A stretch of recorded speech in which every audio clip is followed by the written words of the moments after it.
Blog Talk Radio.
Hello, everyone. I'd like to welcome all of you back to Ohio Exopolitics. I'm your host, Mark Snyder. This evening, we're going to talk a little bit about ISIS, the Islamic State. ISIS is an Islamic extreme rebel group that is controlling territory in Iraq and Syria. And Billy stated the following about ISIS in Contact Report 593. In the eastern Ukraine, there is still no rest with the separatists, as is not in North Iraq with the ISIS gang of felons. The ISIS murderers cause havoc in northern Iraq, murder civilians and believers of other religions on a huge scale, and want to create a God state, whereby also new Islamists from various new Islamic states can get involved. And Ptah states that even Christian believers are being converted to Islam from many countries, thus also from Germany, Switzerland, England, Australia, Italy, Spain, and France, as well as from former East Bloc states. Christian believers are converted to Islam and then fanaticized and radicalized. I've got a couple call-in guests. I want to bring on the air 949. Hello? Hello, who's this? Nate, I'm glad you're on, sir. I'm sure you've got some stuff to add to our discussion of ISIS. And I've got another caller here, 804.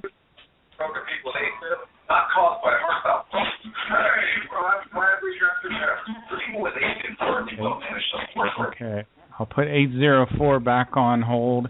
I'm getting some kind of something going on in the background there. 804. Anyway, Nate, you've done some research on ISIS, haven't you? Yeah, quite a bit. Oh, good. I'm so glad because I still don't feel like an expert on this topic at all. I don't. I'm mostly looking at the people it's affecting and how we can, kind of spur our own government to take action that needs to be taken against these gang of felons or murderous thugs. We're looking more at the northern part of Iraq and stuff in the Kurdistan area. And the Kurds are the people actually holding the front line for a lot of this ISIS nonsense. Well, holding them back, that is. I'm sorry to interrupt you. I heard watched one film on this, and they were saying that at least one researcher believed that when we defeated Iraq in the Iraqi war there, we basically disbanded their army, and they had an army of about 400,000 people, and a lot of those people in the Iraqi army were just dumped back into Iraq, and Iraq's economy is devastated. No one has any work. So it was real natural for these guys to join ISIS. Have you read anything along those lines?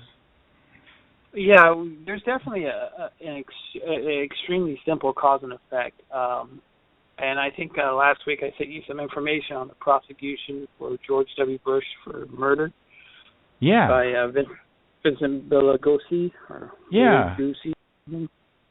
And if anybody listens to this, they should take a look at this guy. He's the guy who put Charles Manson behind bars. And as you know, Charles Manson never killed anybody, but he was the orchestrator behind many killings. So this guy also wrote the book Helter Skelter and stuff. So this kind of goes into the creation, and I also it hasn't been translated yet, but one of the recent Contact report I think was talking about there was a 97% chance that ISIS would have never been formed. Even though it's alluded to in the Enoch prophecies, if George Bush would not have invaded Iraq, a 97% chance that this group would have never formed. That's exactly what this one researcher was saying. Something along those lines, basically. Yeah, I think you're right. If we hadn't have invaded Iraq, then probably none of this would have happened. So, I mean, in times of war, these are when the most radicalized of the citizenry bubble to the top and accumulate great power.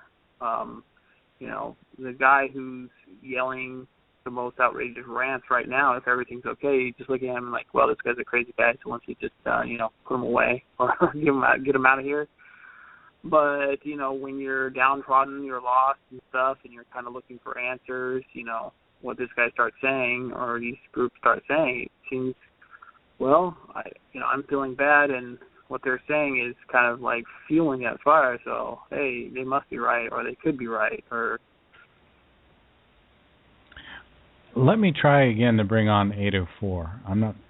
Hello, 804? Yes, I'm just listening.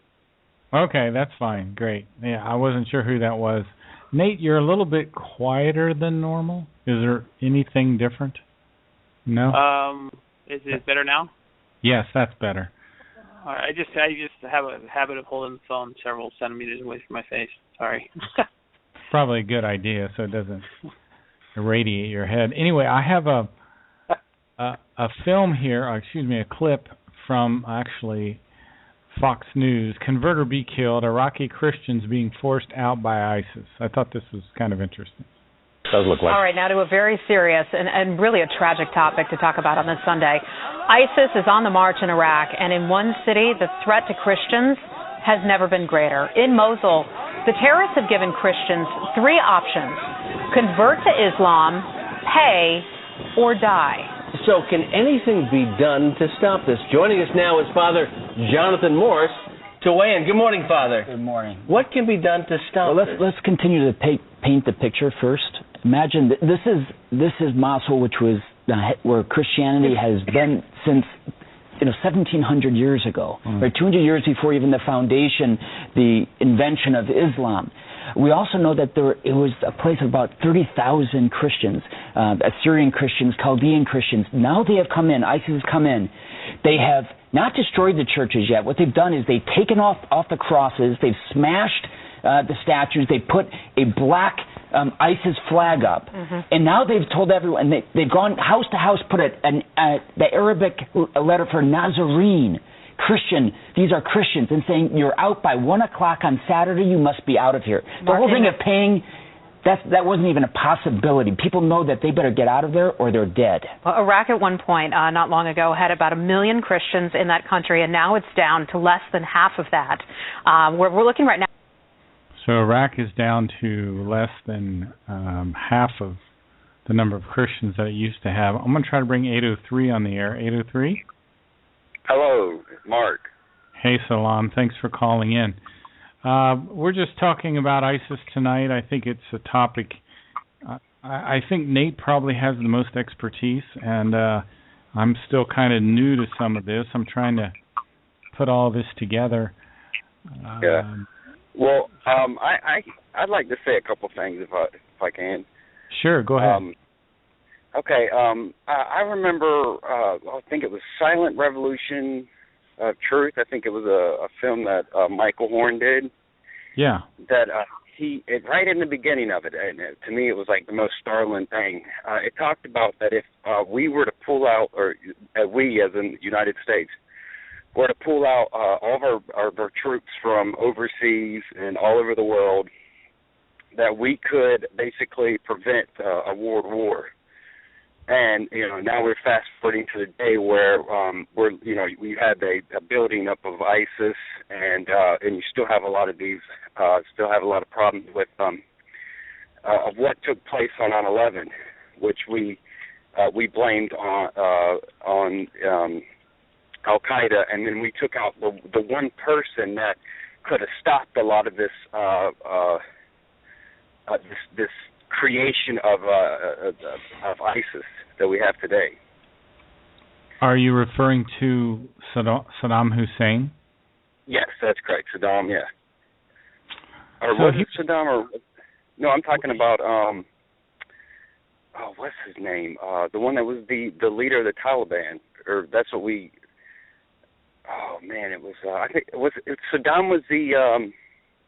Saddam was the leader of Iraq, and I think he was kind of the strong man that was kind of keeping the Middle East under control. It seems like there always has to be kind of a strong man that.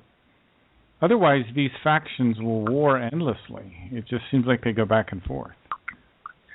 Yeah, well, which is kind of interesting because Frosty had made a pretty good point about how the Islam culture works, where it works great with a dictator. Oh. I don't know if you ever. Nate, any thoughts on any of that? That's Fox for you. Say that again. That it works great with a dictator. I think that's Fox being Fox and trying to, evoke emotions and stuff. Any religion that deals with a hierarchical structure is meant to have a dictator. Christian religion subscribes to a godhead. The Hindu religion subscribes to godheads, but still they have these shawarmas and holy men and stuff. It's all hierarchically driven. And so if you look at, I think that statement's true, but I think it's true for pretty much any religion that you look at. Do you think that some human beings, or maybe all of us to a degree, have a need to have this powerful government structure? I mean, why do we keep allowing tyrannies to come up all over the world? Well, I kind of have a theory about the whole thing. Great. It seems that, from what I understand, whenever we're born into certain thoughts that our parents have. Of course, we're also taught these certain things, and sometimes I wonder if, I don't really know how to go about saying all this, but if some of this is kind of started from such a small, from when you're first born, and then it kind of gets out of control because how Billy talks about how we're kind of on the path of destruction or degeneracy. Right. And I find that to be very true because not a lot of people are interested in the truth, but fantasy itself, which is, I think, one of the reasons why the entertainment industry is doing so well. Wow. I think you just hit on something really hard, or really important there, is we do seem to gravitate towards fantasy. And, I notice that in myself, especially if I get tired. Like, Wednesday, Thursday comes around, And I find myself, I'm not studying the Meyer material. I'm not doing that much productive. I'm gravitating to kind of watching some old Star Trek stuff on YouTube or something. That's very true. We seem kind of oriented to go to make-believe. I wonder why we find that so fascinating.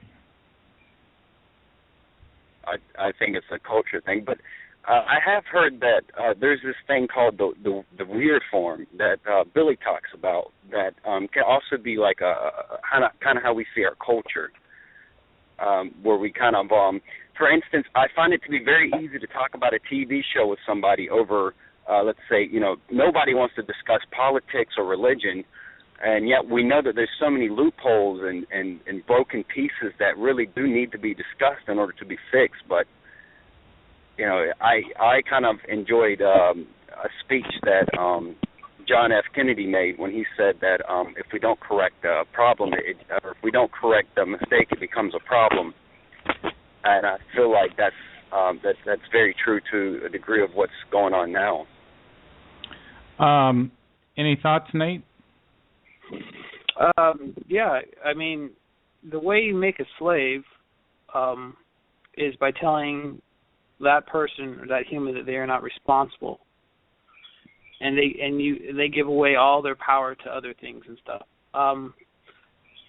I see as that has permeated throughout our culture and our society, you have more of a gravitation towards the fantasy, because when you bring up reality to a lot of people, they go, well, there's nothing you can do about it, there's nothing I can do about it, or they'll hide in the reality of what they see by saying, well, this is the way they do it. And you're just like saying, I know, but don't you want a different outcome? Don't you want something different? For example, recently, I guess the head of Nestle was talking, and he was basically saying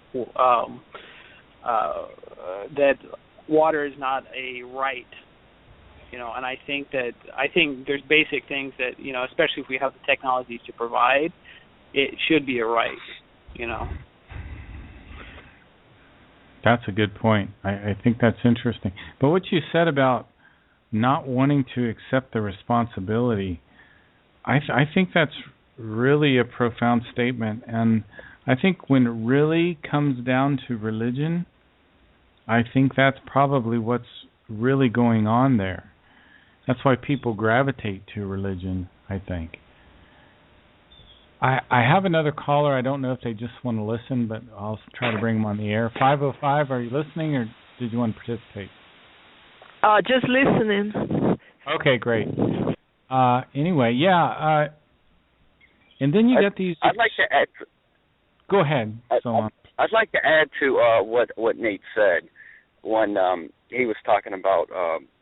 I'd like to add what he said, but Billy had there was a question asked to Billy about how to change the world, and Billy says that it's the individuals who are changing the world.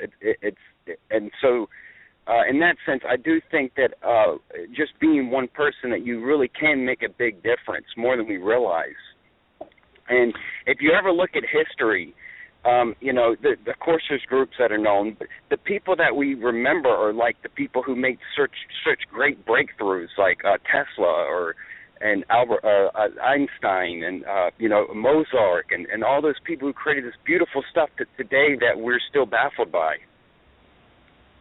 Right. You know why I think we can make a difference is because thoughts and behaviors are very contagious. So just by, for example, doing this show where we're thinking about things, we're trying to come up with solutions, we're trying to learn about what's going on, those kind of behaviors and thoughts are contagious to people that might listen to this show, and they might want to do their own research and get to understand things better and start maybe to take personal responsibility. What are your thoughts, Nate? Yeah, definitely. Thoughts, for example, you can control animals with your thinking. And a good example of this is when you're younger and you're told about wild dogs or wild animals to not put out fear. because then they'll feel fear, and one of two things usually happens when an animal feels fear. Either they run away or they attack. Mm-hmm. So you're actually projecting fear upon that, and so it's now in the state of mind of fear. But yeah, definitely in those people that are actually intently focused on the positive, on the good and stuff, and know what they're doing. And I'm not saying being blind to what's out there, but know as they enter into a situation, I'm gonna project this, I'm gonna have this about me, and I'm gonna focus on this. Then they are actually making a conscious effort towards change versus the person who kind of wanders into some place and goes, hey, look, I got lucky, or this is just how it is. So then Solon's right when he's talking about, how people's thinking really will, the individual's thinking will change things and can. I think I was reading in the Might of Thoughts just a few days ago that thousands of people die just from their own thoughts of anxiety and fear. And now think about these terrorist groups that are trying to generate anxiety and fear. So it's a completely unhealthy thing to do for the whole globe. And those people who aren't paying attention, they're also more susceptible to this type of thinking, and our society itself doesn't really teach people how to meditate or focus on their thoughts or control their thinking or get rid of the thoughts they don't want. Our society is more along the lines of, hey, let's create an emotion in people and get them addicted to that emotion, so we have a perpetual consumer of our crappy products. I also recommend people get outside and just get in nature and just, if for nothing else, to get some negative ions, because we're so around electrical equipment, which is purely positive ions, and it literally throws off the charge of our bodies. We need to be in nature and negative ions. I got a clip here where this researcher, and I won't play all of it, it's only about 2 minutes, but this researcher is talking about how we inadvertently created the Islamic State. The difficulties that it's brought, eager to avenge a relative's death or a personal affront, or simply desperate to earn some easy money by hiring themselves out to attack Americans. When you look at the goals of al-Qaeda when they attacked the United States on 9/11, what was the goal exactly? First of all, to create this enormous image or kind of recruiting poster for jihadism, the image of the towers falling, the image of the towers attack. But secondly, it was to draw the United States out of its hole, as one of the al-Qaeda theorists put it. It was to, in their ambition, to drag the United States into a quagmire in Afghanistan. And like the Soviets before them, we are going to defeat the United States on the battlefield in Afghanistan. That was their thought.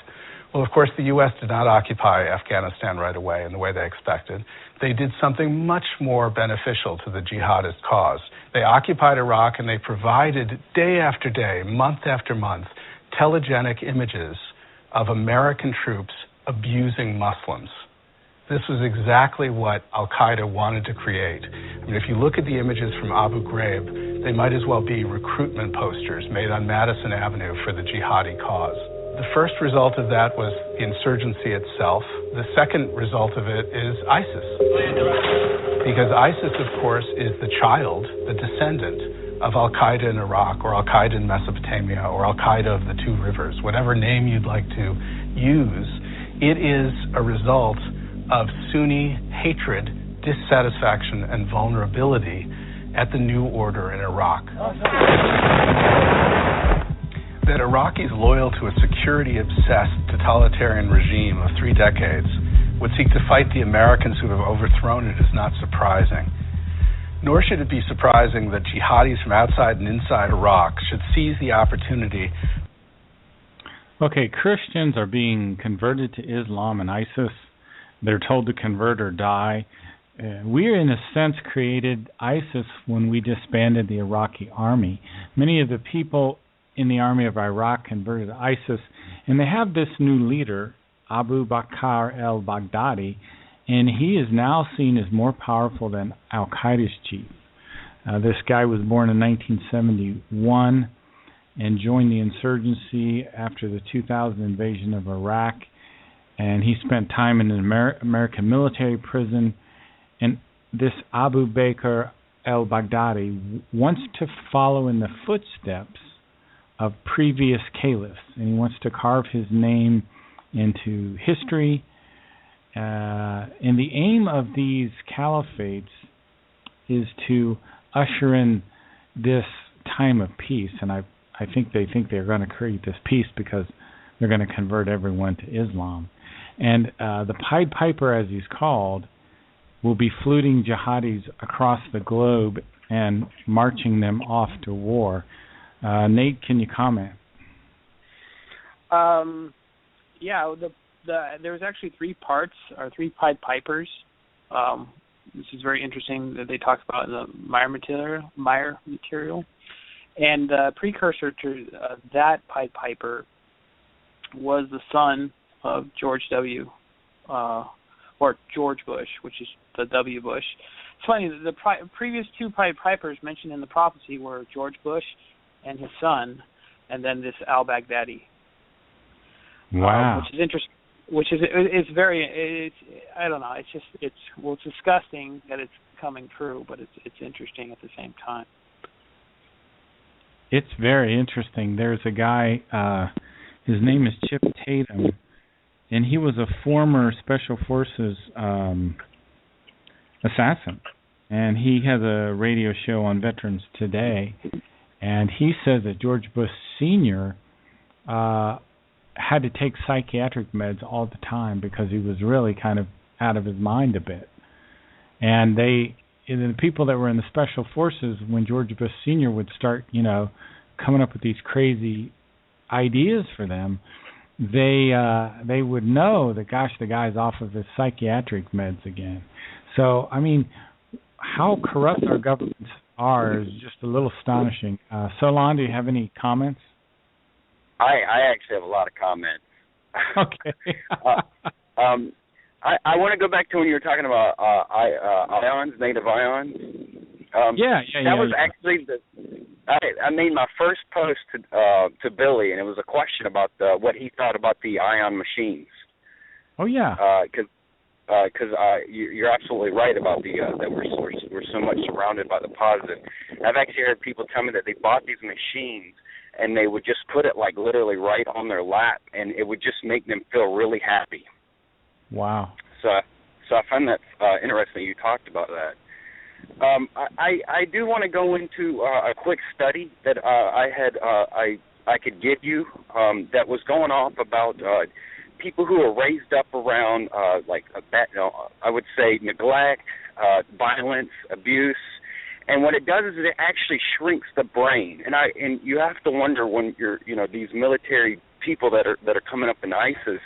I imagine that they have this type of problem, and it seems that creation, or I would say nature, has its way of kind of getting rid of such degeneracy by creating such a thing, and they actually go on and talk about how hard it is to correct such a thing. That is fascinating. That is fascinating. Can you tell us any more about that? That was really interesting.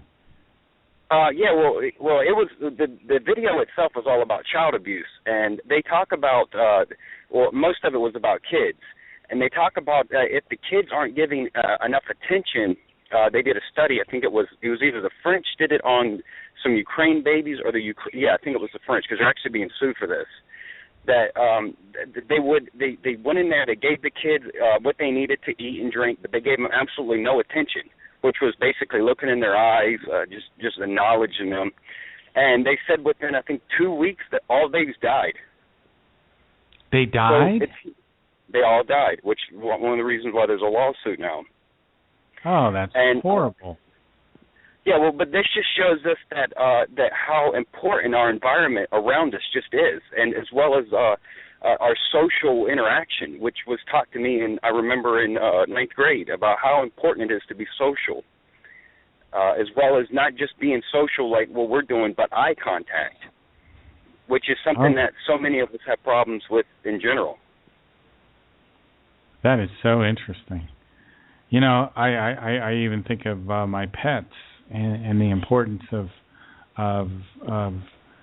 showing affection to your animals.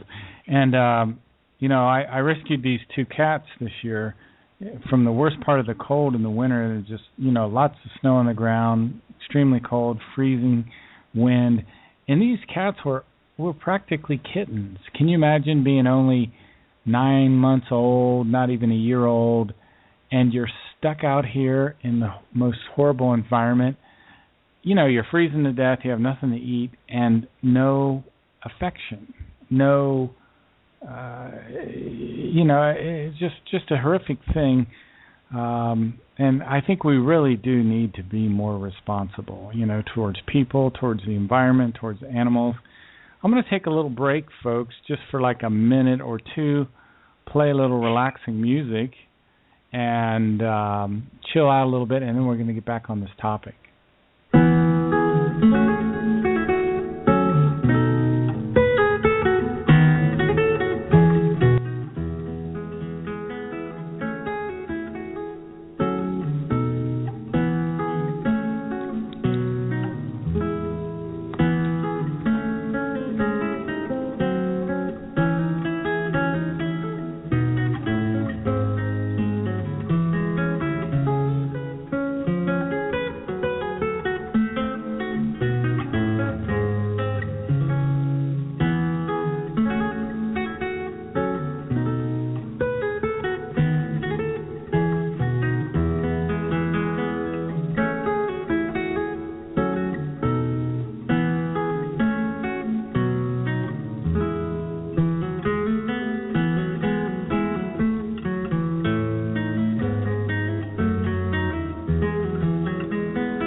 Hello, everyone. I want to welcome all of you back to Ohio Exopolitics. I want to also apologize for some of my MP3s there. I'm going to have to re-upload them. I'm not sure really why they're distorted like that. We're talking about the Billy Meyer case today. If you're not familiar with it, Edward Albert Meyer is a farmer from Switzerland. He's in his late 70s now. He's written 39 books and over 600 booklets that really, the booklets, the contact notes, are transcripts of his contacts with extraterrestrial humans going back to about 1945. And he's, over the years, taken this wisdom that he's gotten and put it in various books. And we have these shows, and we talk about all these principles that we've learned from this. If you want to learn more about the Billy Meyer case, go to the Future of Mankind site. So Google and find the Future of Mankind site.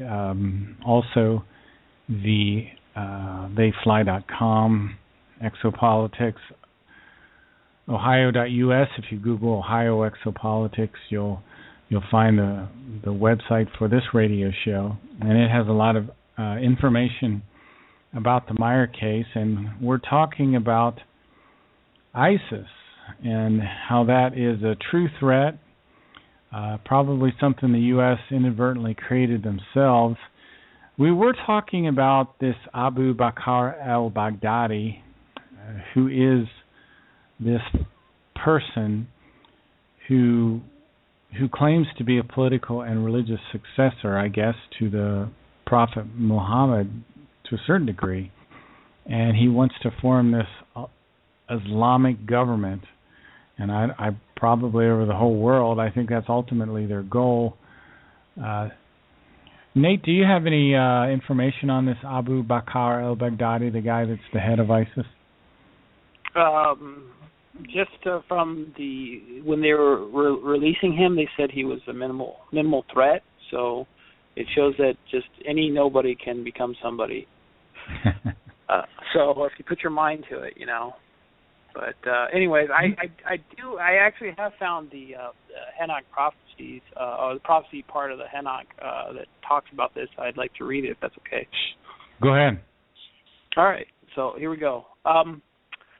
The reader's question basically states that in article, The Pied Piper by Marian Uchlinger, it is quite clearly confirmed by Billy that this designation refers to the confused al-Baghdadi, whom you're just speaking about. Contrary to this, in Contact Report 251 in Block 7 of the Pleiadian Contact Reports, in the corresponding sentence, the name George W. Bush is mentioned within bracket. How is this Pied Piper to be understood? And Billy answers this question. This is a prediction of the, now it's a prediction. This is a prediction of the prophet Enoch, which reads as follows: Foreseeing, I have seen the bad things that will happen in the new time in the third millennium in Mesopotamia, and the baleful things that will happen in the whole world. There will be three fallible ones wielding might, who will, in the new time after the second turn of the millennium, the first time, 2003, with the second Gulf War, gather a great many people around them and will be called Pied Pipers. The first of these Pied Pipers will be a high one of a large country beyond the Great Water by the name Shrub Knight. So George W. Bush, I guess that's what they call a Shrub Knight. Interesting. Who will ship his army over the great waters and force down Mesopotamia, Iraq, through acts of war and Gewalt-based wise. It will be him who will be responsible for the fact that two more Pied Pipers are able to build themselves up and to spread over the world with malicious Gewalt and with death and destruction. Also, the second Pied Piper will gather many people around him and be a great threat for the whole world, and he will be regarded as the first world enemy, Osama bin Laden, who will bring, with the help of a former highest one of the Shrub Knight, a lot of murderous, oppressive, and destroying terribleness into the land beyond the Great Water, September 11, 2001, and into the whole world. Also, the third Pied Piper will gather many people around many people who are perverted in an erroneous belief, naming himself after a place, Baghdadi, and bring a lot of misery, threat, Gewalt, affliction, death, terribleness, and coercion all over Mesopotamia and the whole world. Nate, was that Contact 215? It's mentioned 251. 251. Yes, of course. And wasn't that from 1995? Yeah, that's got to be sometime back then. I don't have it in front of me, but yeah, sure I think it was 1995. I mean, it's amazing that Billy predicted this by name, the guy. Yeah, and what's really sucks is, I don't know if it sucks, but for those of us who are on the in crowd here, who have self-indoctrinated themselves through his information, you come to the realization that, it must really suck to be Billy at certain levels, because he knows even more than he's even allowed to say, and maybe we get 10% of what he really knows. Because I'm sure you've had the privilege of reading through some of his stuff and then they mention something and then they say, hey, we can't go into that. Okay. Yeah. So, Lon, any thoughts? I was just interested about the whole shrub night. I kind of find it interesting how they tell you without telling you, and I guess in the shrub meaning bush, and then the night meaning like some type of commander. I think George is another name for night. Oh. George is another name. George? George is another name for night. Yeah. The shrub bush it is. Okay. I was just curious about that. Just breaking that down. Thanks for reading that, Nate. Contact 251 is incredibly long. I'm definitely going to have to look at that again. So there was actually 3 Pied Pipers, 2 of which were the Bushes, and the third is this Abu Bakr al-Baghdadi. No, I was mistaken when I first mentioned that. For some reason, I was thinking his father was part of that, but actually it's just the son, and then it was Osama bin Laden, and then it's al-Baghdadi. But what's really interesting... Oh, go ahead. Bush Jr., Osama bin Laden, and Abu Bakr al-Baghdadi. Is that correct? Yeah. So what was interesting about this is I remember when George W. Bush was going up for election, and I had all these like idiot people around me going, "Oh, I really want him." I'm going, "What's wrong with you?" Hey, I'll show you how far I've come. I voted for the guy twice. Okay, good. Well, I think he went through the electoral college, though, right? I don't think he won the popularity the second term. I don't think he won either. I mean, actually, the Supreme Court gave it to him. One of the justices there "Oh, yeah, you can stop counting now." Yeah, because I remember we had the recount in Florida, and I don't know if we had that same thing in the first term of his. Crazy, man, just crazy. Hey, I got another clip here on ISIS and the Iraqi Caliphate. I'll just play a little of it, probably not a whole lot. In the name of Allah and supported by the Quran, chant the Islamic State of Iraq and Syria. In a 1-hour documentary, ISIS explain their world. It is a world of horror, and one that they display brazenly. The professional video starts in Fallujah, only 50 kilometers away from the gates of Baghdad. Here, where 10 years ago America fought a bloody battle, masked men with black flags now dominate the streets.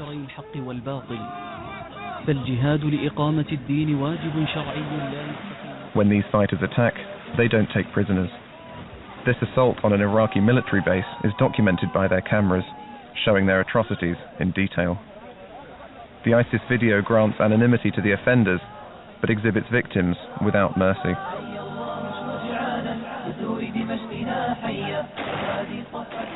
The ISIS offensive troubles this Iraqi family. They have lived in quiet Switzerland since 1996. Today, close relatives back in Iraq are in great danger. Eine Verwandte von mir hat mir gesagt, ich habe ihn gefragt, ob immer noch lebt. Hat gesagt, warten auf den Tod ist schlimmer als Tod selber. Das machen sie jetzt. In a town of the Anbar province, ISIS call former soldiers of the Iraqi army to a mosque.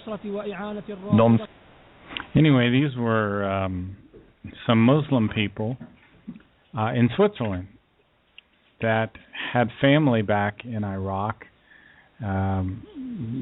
This clip may be a year or two old, but I just thought it was kind of interesting and kind of a good introduction and overview of, how this is affecting people all over the world.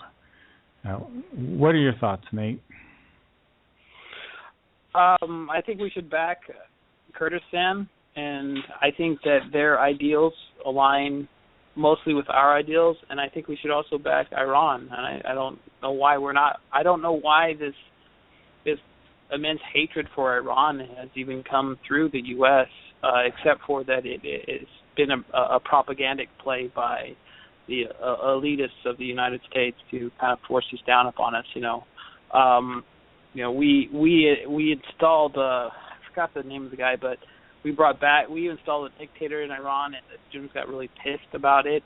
And there's a good example of us meddling in someone else's affairs.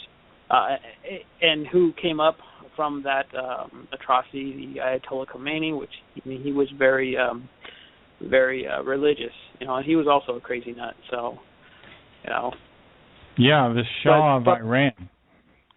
Yeah, the right? Shah, that was the king, right? Yeah, and then Ayatollah Khomeini replaced him, right? Mhm. And I guess he flew off to England or some other place to live happily ever after. After he murdered a lot of people or had a lot of people put to death.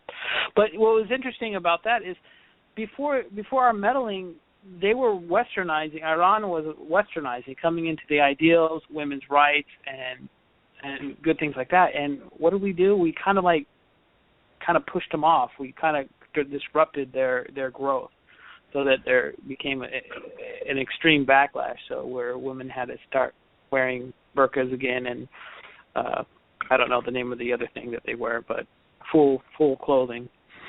Oh yeah, and Ayatollah his henchmen abused a lot of women, murdered women. Yep.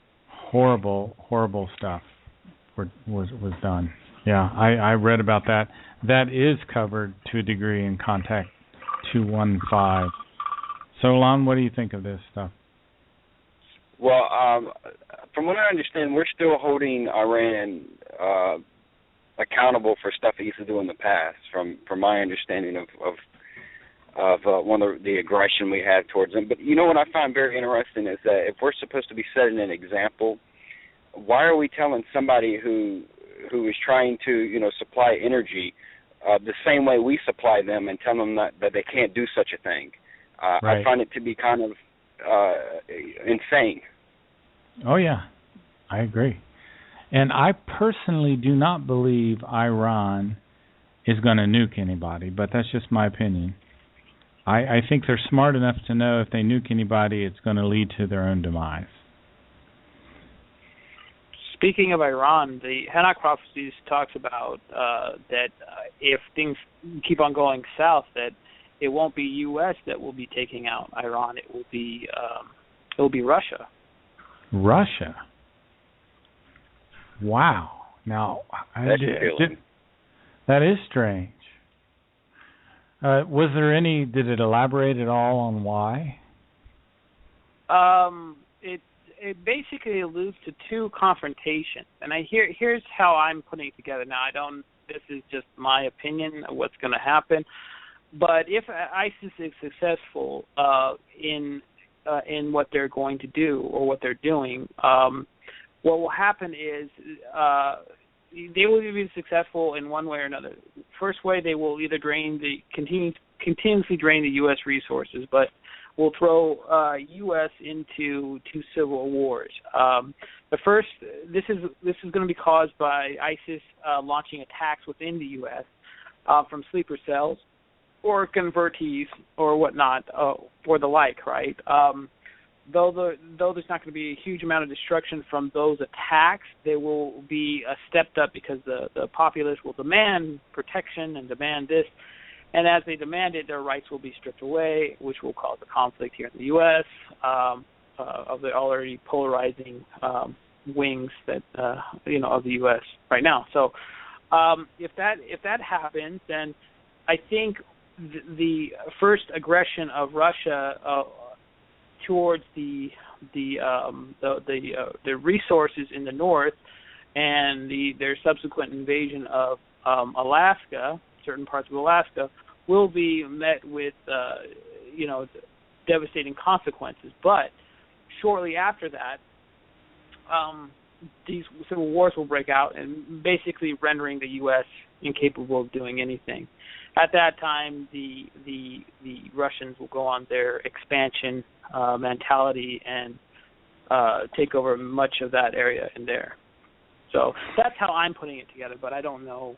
So don't quote Billy or anybody else. That's just my stuff. It's interesting. I'd never heard anyone say that. So the Meyer material has a prediction, a prophecy about these potential two civil wars in the United States, and you think those are related in some way to ISIS? Yeah, definitely. Can you elaborate on that at all? just that the cause and effect of this, the ISIS being able to disrupt the normal way of life. I mean, imagine going everywhere you go, there's surveillance, and then on top of that surveillance, there's military checkpoints. Because we already talked about the militarization of the police forces here in the U.S. Well, it's just a hop, skipping away from disrupting of the U.S. way of life. And then you have people that are hardcore patriots and people who think in the terms of, hey, you know what? Why am I being punished? I haven't done anything wrong. And these ISIS jerks are the one. I'm not one of them. But yet you're treating me like I'm one of them. Et cetera, et cetera, et cetera. And that mindset and that mentality, and then the people going, well, you asked for my protection, so I need to take away your freedoms in order to give you protection. You have that whole cycle going on there. So that's. I'd like to add to your theory. It seems that we're just bringing in Muslims by the shipload, from my understanding, and we're passing Sharia law in certain states, which oppress women and whatnot. That's very degenerate, and I could see the same thing kind of emerging with your theory. Absolutely. Now, you can see it in France. I'm sorry. Go ahead. It's interesting that you brought up Sharia law.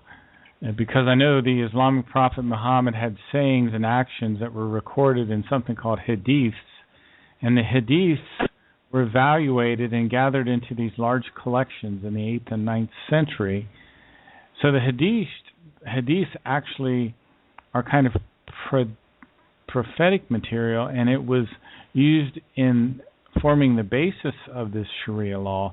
Now, this Sharia law deals with crime, politics, personal matters such as sexual intercourse, hygiene, diet, all sorts of stuff. And Sharia law also involves physical punishments such as flogging and stoning. The introduction of Sharia law is a goal for the Islamic movements globally, including Western countries. They want to. Are you saying there's some Sharia law in the United States now? Go on. That's correct. I think. Can you hear me? Yeah. Hello? Go ahead. Oh, okay. Go ahead. From what I understand, I think Texas is passing it, and I could be mistaken on this, but I do believe that Montana passed it as well. But I'd have to do a little bit more research. I know that it's being passed, and it's coming up it's coming up in each state, and it seems that not a lot of people know anything about it. So it could easily be passed in the name of religious freedoms.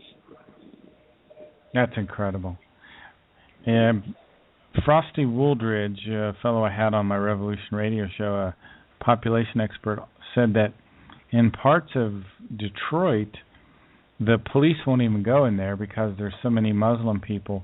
And in parts of Detroit, they are functioning under Sharia law, but it's being enforced by the Muslims that are there. Now, is this true?